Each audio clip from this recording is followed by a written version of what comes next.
I'm in this really precarious spot where my lead flow is going through the ground, revenue is going through the ground. We were doing around 200,000 a month. We're down to about 63,000 a month. Fixed cost of 110. I'm pretty fucked.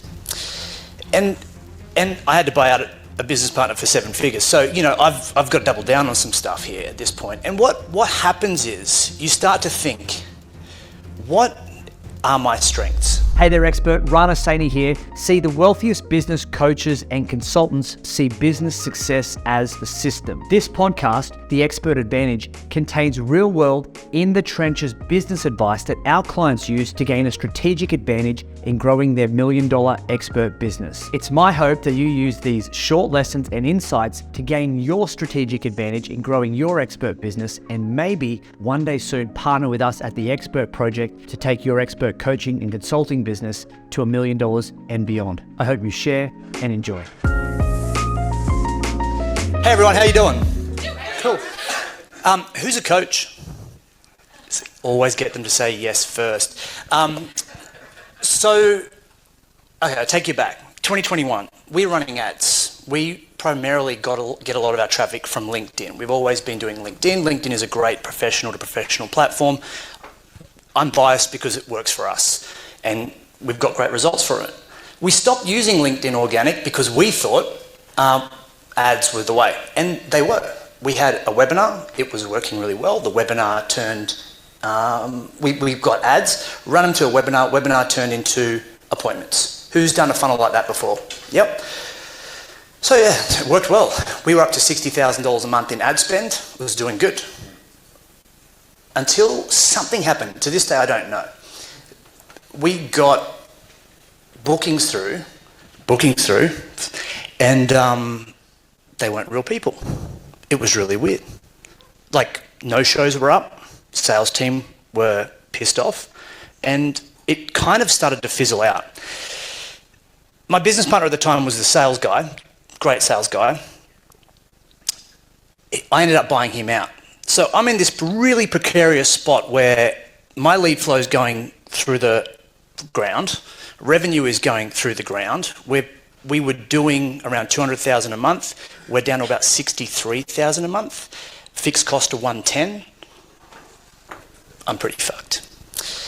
And I had to buy out a business partner for 7 figures. So, you know, I've got to double down on some stuff here at this point. And what happens is you start to think, what are my strengths? I can coach, I can create, and I can present. And then I started to think, what do I have? Not what can I get, but what do I have that I can make the most of?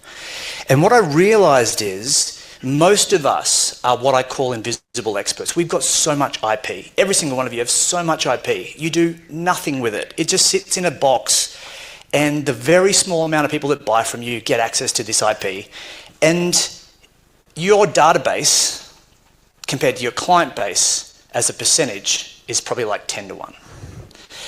Yet we tend to focus on the front end ads, which is fine, but the middle of your funnel is screaming for relationship equity. They're screaming for it. And you keep focusing on ads and you keep focusing on your clients. And in the middle, there's this huge gap. I'm do the math, about $60,000 behind a month. So I don't really have the energy to run ads. I'm scared shitless at this point. And I got to a point where I'm like, I can put together a workshop. And people love samples. And I thought, I don't need to create anything because I've got so much shit. I don't need to create anything. What I need to do is consolidate what I already have and give people insights. Information doesn't get people to take action. It gets them interest, but insights drive action. And when you add insights and relationship together, people want to buy from you. It's really weird. So I did a workshop and I ran the same goddamn workshop for 18 months because I thought I don't have the time to create new stuff all the time. I just need to get better at the one thing. And when you run the same workshop 18 times, you become really good at it. You know when to speak, when to shut up, when to pause, when to ask. You get really good at leaning in, understanding what's going on in that chat box in Zoom. When someone says something, you know exactly what to say back. The questions are 80% the same, so you know exactly what to say back. You get the responses off people and you can send really personalized emails after. Hey, you said that you needed help with that. Is that still the case? You didn't sign up for the call. I did it for free. Bookings were high. Well, we got regos, probably 150 regos. Show rate was about 18%, free. I charged $5. 45 people registered, 50% show. I charged $100.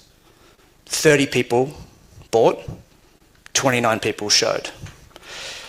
Starting to understand some metrics here. John talks about metrics. I'm in the process now of, I've got the workshop formula. It's working really well. I've run 3 workshops with the same format. Every workshop generates me sales at the front, sales during, appointments during, sales after, and upgrades after that. I'm not, compared to some of you guys, I wouldn't be doing revenue that's mind-blowing. But that's also because I feel like I've had to go 3 steps back to be where I am today, and I'm really grateful for the skill set that I've got. But the thing that I've lent on is the fact that there's a format for workshops that have worked really well for me. It's generated me some really good cash. And if your workshop can generate you money, I'm looking forward to chatting with John after to talk about ads now. Because if I can prove it organically, I'm not saying that's always the rule, but I know my format works.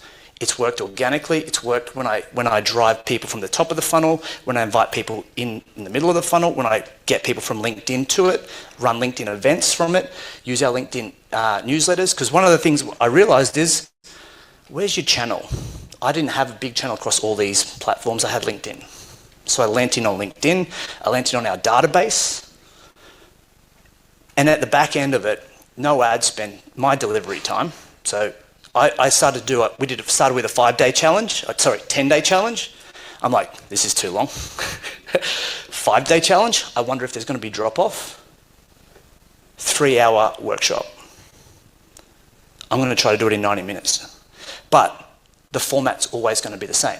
So if you'd like to sort of understand how to turn, the middle of your funnel, which probably has a couple of mil in it that you're not doing anything with, and you'd like to understand how to structure a workshop, I will teach you the structure and the psychology behind what I've been able to do now, time after time after time. It's incredibly fun, it's incredibly fulfilling, and it's incredibly profitable. So we started off, I had this philosophy with events that the big problem for me was that when I ran events is that I always felt like with events, as a coach, I don't know if you guys struggle with this, and we're gonna nail this today, is that you put together a workshop, right? And you go, I don't think there's enough in it. Or you put a lot in the workshop and you think, this is gonna blow their mind. And you get to the end of the workshop and you go, I literally didn't have enough time. Or you think, I don't know how much to put in because I don't want to overwhelm people, but I don't know, like, if it's not enough, I don't want to underwhelm people. The goal is, how do we just whelm people? And the thing that I've noticed, just so everyone's super clear, is that when you run workshops, your audience knows about 10% of what you do. So the things that you find really, really, really simple are complex to them. So if I have this formula that we're going to teach you today, which is how to put the right amount of content in the workshop to generate the insights that people need to take the action that you want. Because the idea of a workshop is not for them to leave going, oh, thank you so much. That was fantastic. I'm going to go off and do it on my, right? Who's done that before, where you feel like you've delivered the world's best webinar and you get to the end and you pitch and it's like what? Have I done something wrong? Or they've walked away going, that was such a good event. Thank you so much. And you're like, oh, thank you so much. You want to sign up? So the goal of a workshop is not to make the audience fulfilled, not to fulfill the audience. It's to get them to book a call. So let's get very, very clear about the outcome of a workshop. Everything is reverse engineered to achieve the outcome that you want. If you want to deliver a client event, then you want the people who are your clients to leave fulfilled. If it's a prospect event, you want them to leave booked. So there's a very, very big difference between the two. And intent and purpose is really important when you design an event, because as consultants and coaches, we want to design events that make people happy because we're deliverers. We are people who want to help people. So we want to give them as much as possible to make them as excited as possible. But the more information you give people, the dumber they become. I swear to God, people become constipated with information and they leave going, I've got so much value from you. Thank you so much. Let me digest that first, and then I'll come back to you. The opposite is also true. If you do what all the gurus teach you, you've got to have an origin story, and you've got to have this narcissistic, self-indulgent entry point into your workshop, and you're going to say, I was living on the streets and I was eating rat's tails, and suddenly from nowhere an epiphany hit me, but it was actually $1 coin that someone threw at me. I think honestly, that doesn't work for me. And I think you've got to understand that your workshop is not about you, it's about them, but it's about what you want. Okay. So I've got some worksheets. Don't stress to guys in the room. And if you haven't had the chance, team online, to download it, all good. I'm going to do my bestest to give you. What I'd like to do is grab this model. You can just pretty easily draw it. So there are 3 phases that you want to look at, okay, in designing a workshop. So this is like what I would call the top level macro view. These are whenever I did acting. So there's these things where they call it hitting your cue, right? In acting, it's hitting your cue. So when something happens, you have to hit your cue. You've got to go, okay, this happened, then I do this. What I'm sharing with you here is hitting your cue. If you miss these, you're not going to sell shit, period.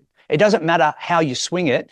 If you're too scared to ask, you will not get. So the one thing that you've got to get over is the fact that you feel weird about asking. And I'm going to preface this, and I'm going to say this really, really, really, I won't say it once, but when you ask, shut up, pause. There is nothing worse for you to kill the engagement of your ask than you keep talking.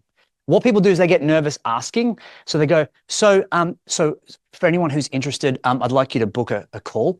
And so basically I'm going to put a link in the chat. If you just want to click that link, book in a time to have a chat, and we'll keep going. So anyway, what I was saying is this is going to kill you. So as I'm going to tell you these cues, you need to integrate these into every webinar that you do. I even did it today and you didn't know. It's ingrained in what I do at the start, in the middle, at the end, kind of. So let's go through that, what that looks like for you guys. So when I think about the cues that I'm working with, at the start, we have a thing called an unhidden agenda. And an unhidden agenda is where you mention the fact that you are going to get them to book a plan. And the cue that we use is time scarcity. And that just gets them aware that there is an action that you want them to take. Let me walk you through how this works. So at the start, we say something like, okay, everyone's probably in this webinar thinking, what are you going to sell me? And so I'm going to be really upfront, and I'm going to let you guys know there's an unhidden agenda here today. And that is that there is 2 types of people in the audience. One, those people who are here for information, and you think that information is going to save you, and you just want to consume as much information as possible. Have the best time. I'm going to deliver as much value as possible. But there's the second type of person in the audience. And the second type of person in the audience knows that information gets them started, but insights get them paid. And if you'd like more insights and to turn those insights into a plan, I'm going to give those of you who are interested an opportunity to book that call throughout this presentation. So those of you who are ready, you can do that. Is that okay with you guys if when I make that offer, that you guys can just let me know yes or no? Is that going to be okay? Is that okay? Yeah. What have I done? What have I done? What have I just done? Online peeps. What have I done? Permission. What am I not weird about doing anymore? Asking. The reason why it's weird asking is because you haven't asked permission. It's like me saying at the front, guys, those of you who are interested in following me and to learn more about what we do and how we might be able to help you, literally follow me on Facebook or even better on LinkedIn. I'm happy to help you as much as I can. Is that okay? In the audience, is that okay? Guys, is that okay? Yes. Yes. In the chat, let me know. Yes? No? You just shut up. Just stop talking. And that's what happens. So straight away, I've got buy-in from my audience. Now we're together. Cool. So I'm not weird about saying, hey guys, send me a message, let me know, or whatever offer you've got going on. That's really important, right? And I always say to people, I'm a teach and a do guy. So I'm never going to teach you something I don't do myself. That's why what we do works. And that's why when we teach you something, I know it works because I've done it for me. Okay. Second thing that we want to do is we're going to map this out together today, is that you will realize that at some point you want to share a case study. See, no one cares about your story. No one cares about your story. What they care about is their story. And what they want to do is know that the objection is, have you done this for someone else? Okay, you've been successful because you're probably a drug dealer or something, or you probably had a lucky break, or your dad's been rich, or you probably inherited some cash, whatever the thing is. But show me how you've done it for someone else. So I always introduce a case study in the first kind of 15 minutes of my presentation, or at least somewhere in the beginning. And what I do is I just tell a story. People love stories. Stories have emotion. So today I shared a story, for those of you who were there, about my past. Now, you might think, oh, well, that's your origin story. It's not. I just wanted to help you guys understand that this shit happens and this is what the outcome is. And I tell the story for a client. This client did this. They were exactly where you are. But what I don't tell them is they bought my program. What I say is the thing that made the biggest difference was they booked a call. They made time to book a plan. They made time to talk about their problem. How many of you are embarrassed about having a problem and feel like because you have to have it all together that asking for help makes you lesser in some way, or you feel like you can't talk about your problems because it means that you're not good enough? Like, who has that, right? Who has that? I haven't. Does anyone here have it? Hands up, let me know. Yeah. So now's the offer. Now's the time. Cool. So you link to strategy. And what you want to do is when they're aware of it, the next step is that you want them to value it. So no one wants a strategy call, guys. No one gives a shit about a strategy call. Everyone knows strategy call is code for, I'm going to sell you some shit. So just be upfront about it. Like the reason they are where they are is not because of my program. Yes, it is, but it's because they took the first step that everyone misses. And that is they booked a call. Yeah. So the question from Sophia is, so you get your audience to see from the case study that what happened helped them transform was that they booked a call. Yes, the call was the catalyst. The call was the catalyst. So the last part at the end is obviously where you talk about the solution. And the solution should be your model. Our model is a triangle. We teach our clients triangles. We build offers around triangles. It's the rule of three blind mice, 3 little pigs, 3 musketeers. Threes are great. And we also then talk about the next step. And when we talk about the next step, we don't talk about the next step as a call. We sell the benefits of the call so that they desire it. And the benefits of a call shouldn't be, it's a call to map out a plan. It's like, well, what are they going to leave with after that call? What are they going to leave with after that call? What are the 3 things that they're going to get from that call? Probably something along the lines, you're going to have a plan, you're going to get clear, and you're going to have confidence about what you need to do to get to where you want to go as quickly as possible. Hey there, expert. So listen, our mission here at the Expert Project is to positively impact the world of other business coaches and consultants just like you. We want to help them make more impact, have more income, and have a positive influence on the world. And see, the only way we can do that is if you've heard something in today's episode that moved you, created an insight, changed your perspective, or gave you an aha moment. All I'd ask you to do is take 10 seconds, rate and review this podcast so together we can help spread the word about this podcast and have a positive influence in someone else's world. So far, helpful? In the chat, let me know. Helpful? Guys, helpful? Yep, cool. How about we do it at the end? Is that cool if we just ask questions at the end? Because I'm aware of time. Time is freaking going so fast.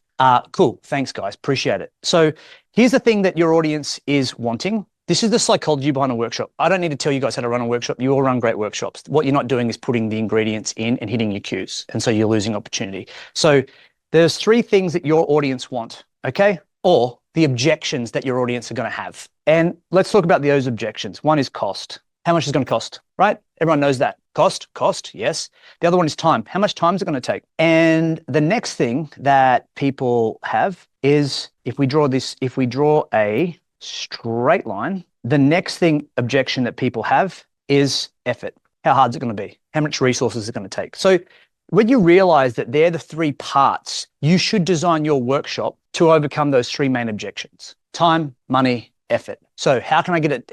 Am I going to make money? Am I going to make money? Yep. How much? How long is it going to take before I see results? Or how long is it going to take before? Or what are the performance? What's the pathway? And the other one is effort. How hard is it going to be? How achievable do I think it's going to be? How much energy is it going to take? And so when you realize those three things, that's what your workshop needs to build around, right? So stop trying to be fancy with shit and consolidate stuff around overcoming those objections, hit your cues, and you'll sell more. It's really like, it's kind of like a bit, what do you call it? You're reverse engineering everything. And then when you deliver content, it's got a purpose. And so all I'd like to do now is, if you draw 3 lines, 2 lines there and 2 lines here, we're going to split this up into like a quadrant. It looks like this. Sorry for anyone who's OCD and straight lines or curved lines. Yep, crushes them. I get it. The problem is real. So what you want to do is, this will probably blow you guys away, because I didn't know I was doing this until I sat down and I was like, holy shit, I think I've cracked something that I don't know, maybe other people are doing and they know about it. I didn't know about it, so I want to tell you guys about it. And the first thing is that at the end of the day, people are living in this space, right? There is urgent. There is what is urgent. Urgent is something that is causing a problem now. And at the end of urgent is effort, but effort is really also underpinned by what is important. People will put an effort into what they believe is the most important thing.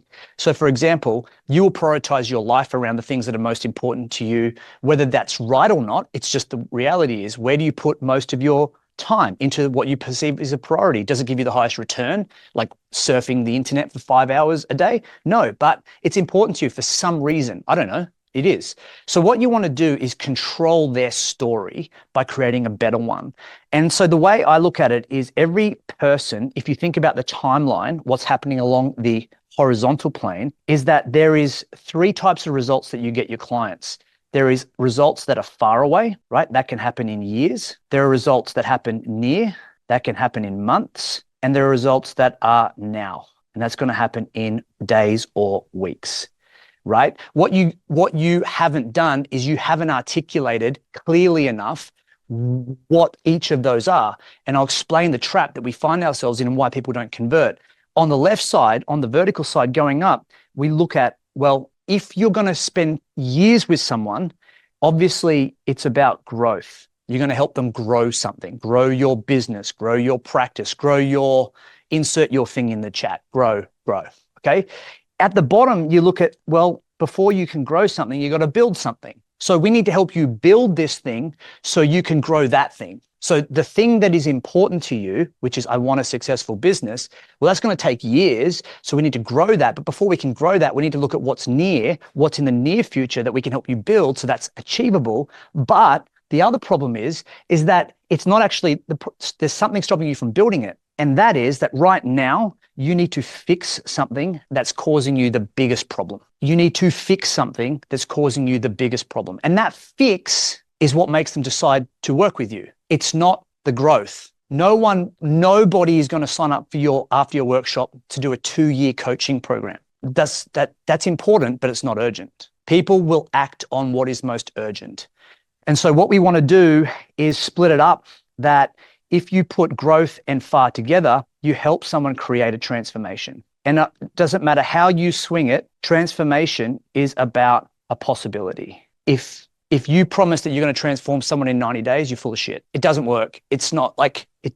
You can't create $1 million business in 90 days, like a sustainable one anyway. So let's be honest and let's be real. Transformation takes time. The next thing that you want to do is what happens before transformation is implementation. And implementation is about a process. So a process done over and over again creates a possibility, right? So what process are you giving people to win? That's usually your core product. That's usually your hero product, or the first 90 days or something. So that's the thing that people want to see, that you've got a process or you've got a strategy. And when we dial it back even more, what you want to look at is intervention. And intervention is you taking a stand for people on the call saying, if you don't change now, shit's going to get worse. So one, you either stay doing what you've always done and expect a different result, or B, you get help, map out a plan so we can help you.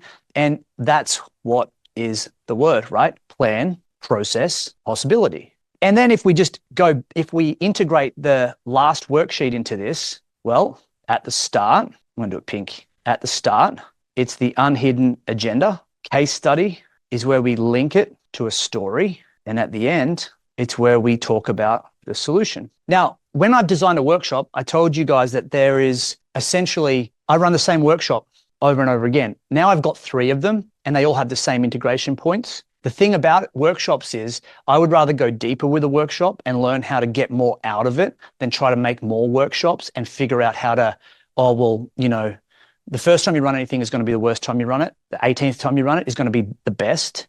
So it's like a Broadway show. Before they even put it on stage, they've rehearsed the shit out of it. Most of us wing it, and then we get disappointed about the results that we didn't work for. So what I'm like is I'm getting paid to rehearse, and I'm going to get better and better and better and better and better.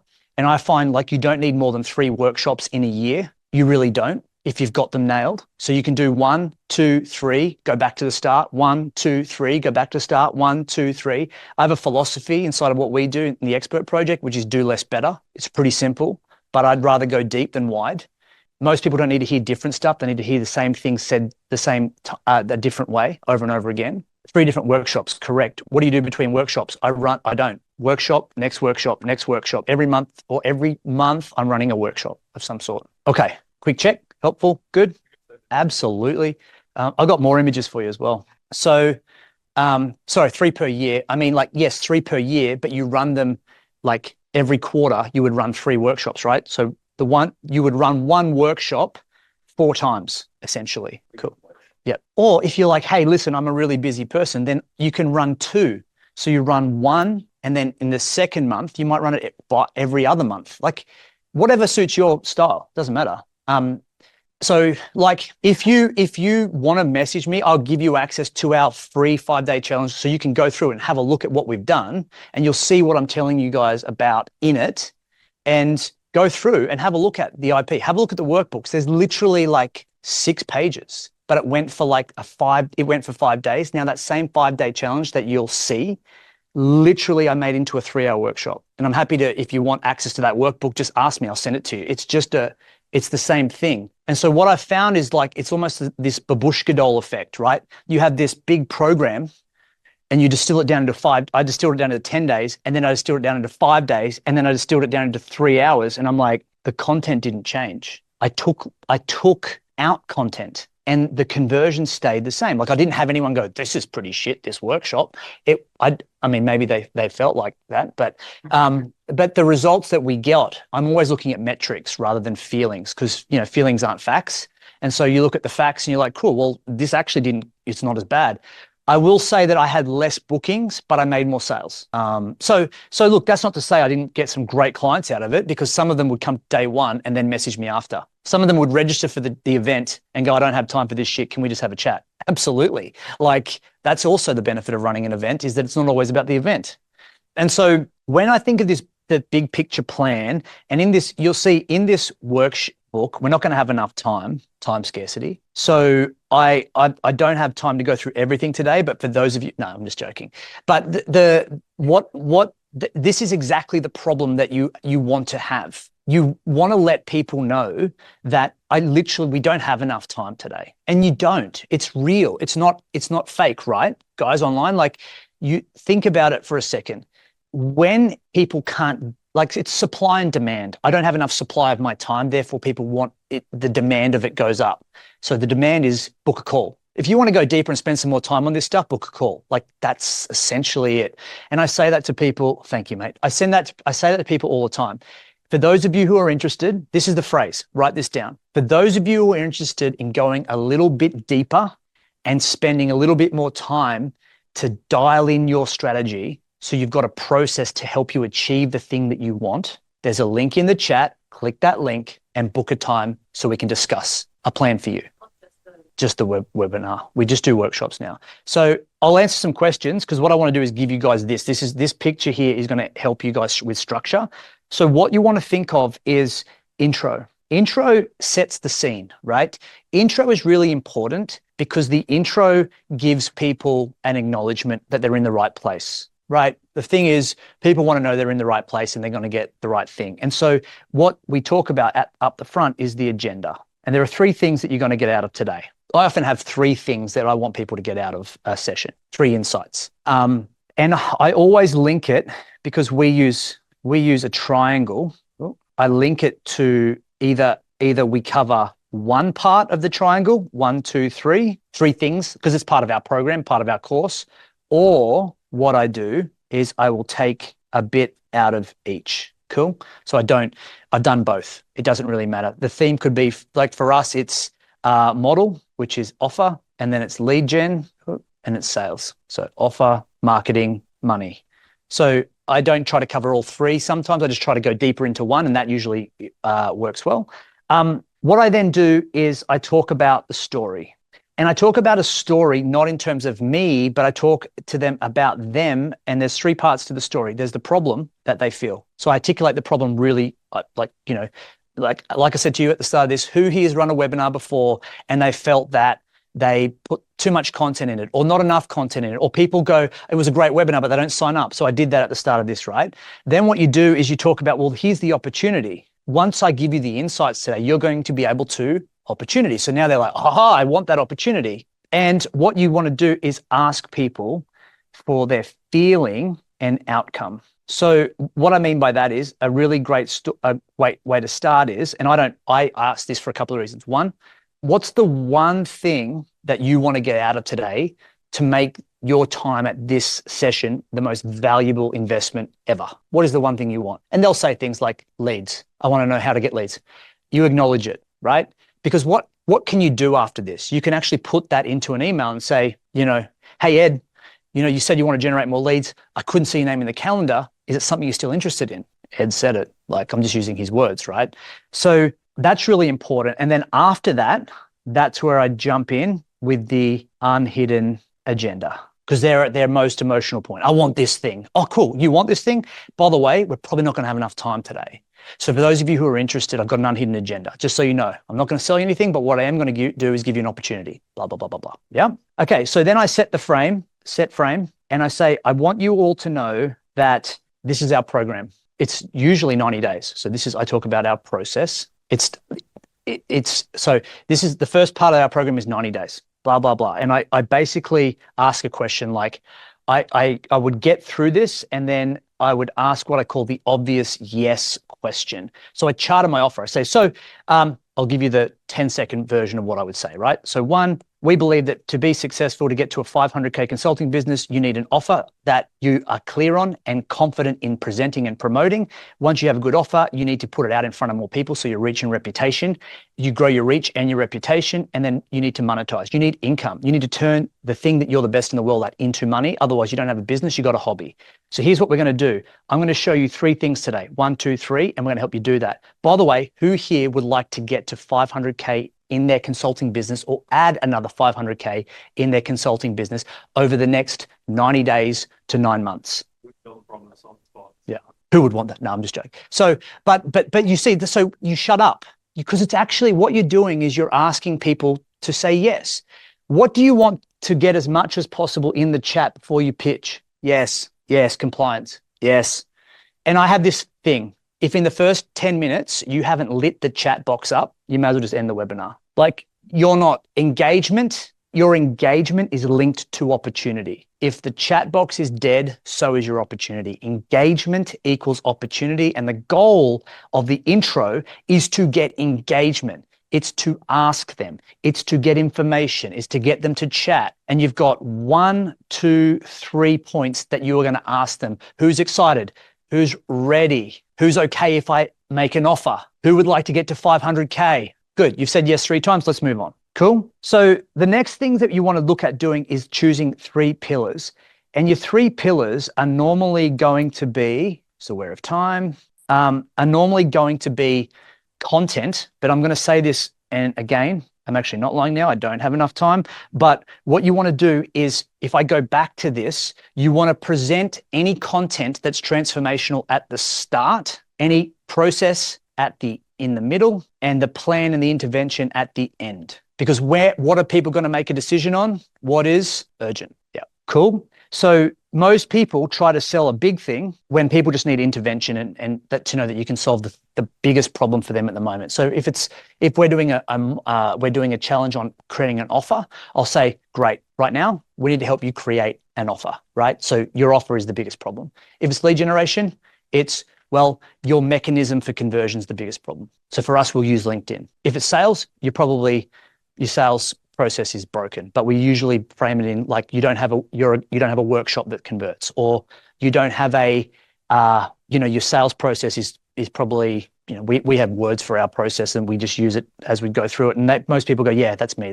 So the mechanism that you sell is the thing that gets them to the call, and that's the thing that they want to buy. So what we look at is we go possibility, process, plan. And then at the end, I'll go through that at the end. Once you've got the possibility, process, plan, people are excited about the possibility, then they love the process and they can see themselves in the process. And then they're like, oh man, I need to fix that thing. I need that plan. So this is the thing that you want to grow. This is the thing that you need to build, but this is the thing that you need to fix. You want to help? The far result as well in this work? So the question is, do you future pace the far result in the workshop? The answer is no. I drop it. I get them to focus on the thing that they need the most. People will buy because they want lead gen or they want more clients. So sell people what they want, give them what they need. You would all know that the thing that you market is not the thing that you give your clients, right? And that's not being unethical. That's like, dude, I can help you generate leads, but your offer is shit. So there's no point in me going, hey, let's just work LinkedIn for you when your offer's terrible. Vice versa. You go, yeah, you're getting leads, but your sales is terrible. It usually comes back to how you're articulating. And there's two parts. There's two reasons why people's marketing and sales is broken. One is articulation and one is demonstration. How you talk about what you do and how you demonstrate what you do is average. So, fix it. So for us, we need to, in the middle, this is really important, that you ask yourself the question when you're designing your workshop, how do you want them to feel? And feeling, you would link it back. So you would ask a question, how are you feeling now? Ask them, check in. Again, apologies, guys, we are running out of time. So it works because it's true. Do is IP. Now, here's the magical formula that you guys need to know is that I have found that for every hour you present, you only need 2 worksheets maximum. So show and know, show and know, show and know. So here's what you want to show them. Now, remember, this is really important. You don't want to give people, here's what to do, right? And here's how to do it. Because if you give people how, you are delivering your fulfillment. They're fulfilled. They've got enough. Oh, great, I'm going to take this away and use it. You show people what they need, not how to do it. So here's what you need. Here's what you need to focus on. Here's what you need to know. Here's what you need to see. Here's what you need to understand. But unless you're a client, I'm not going to teach you how to do it because you don't have the buy-in to give it the effort and the energy required, right? Everyone understand that? That's the ethical thing is don't try to give someone something in 3 hours that you're trying to sell over 90 days because it's not fair on them and it doesn't help you. So just tell you, here's what you need, here's what you're missing, okay?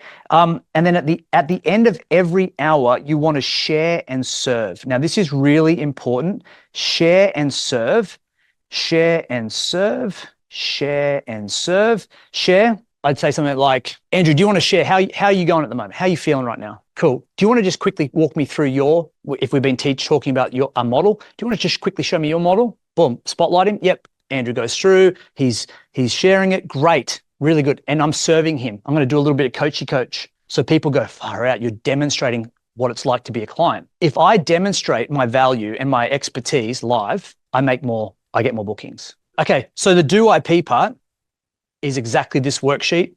You've been doing it. I've had 45 minutes and I've effectively shared 2 worksheets. I've been going fast.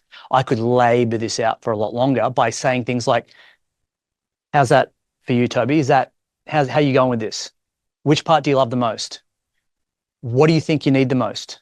So what we do is I usually share a case study either here or here. And that's my next ask, okay? Because by the way, people are going to ask questions in the share and serve. So I'm always going to be like, cool. we could talk more about that. Why don't you book a time to have a chat and let's go through that a bit deeper. Would that be okay with you? And they go, yep, perfect. So as I'm sharing and serving, I'm booking.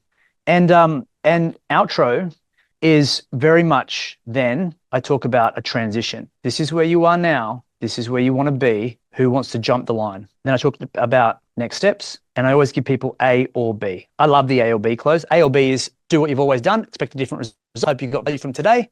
B, do something different. You know, if you want to get something different, you've got to do something different. So who reckons they could go faster? Who would go faster if they had my help? In the chat, let me know. Look, you don't need to, but it's a good question, right? Who would go faster if they had my help? Great. So you can either jump in and get the help and go faster, or figure it out. You see 3 years to get this out, by the way. So I could maybe do it for you in 3 months. Your call.